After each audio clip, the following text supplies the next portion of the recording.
আপু আমি 20 পিস মেহেদি নেব বা আমি 6 পিস মেহেদি নেব, তাহলে কি ডেলিভারি চার্জ ফ্রি করা যায় না? বা কত পিস মেহেদি নিলে ডেলিভারি চার্জ ফ্রি দেওয়া যায়? তো আপনাদের এই যে এসব প্রশ্ন করে করে আমাদেরকে বিভ্রান্ত করেন। আপনারা ভাবেন যে আমরা যারা অনলাইন ব্যবসায়ী আছি তারা বোধহয় এই ডেলিভারি চার্জটা খেয়ে খেয়ে একদম আঙুল ফুলে কলাগাছ হয়ে যাচ্ছি। তো আপনাদের নর্মাল একটা স্বাভাবিক বিষয় বোঝাই।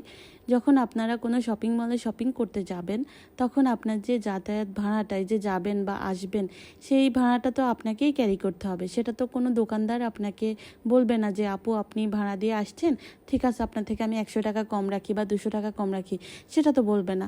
কই, সেক্ষেত্রে তো আপনাদের কোনো সমস্যা হয় না, কোনো কথা থাকে না। তাহলে যখনই আপনারা অনলাইন থেকে কিছু কেনাকাটা করেন, তখনই কেন ডেলিভারি চার্জ নিয়ে এভাবে উঠে পড়ে লাগেন? এটা আমরা যে কোম্পানি, কুরিয়ার কোম্পানি যে মাধ্যমটা আপনাদেরকে পৌঁছে দেবে তারা নেয়, তাহলে আপনারা এটাকে কেন এত ইস্যু করে দেখেন? এটাই বুঝি না।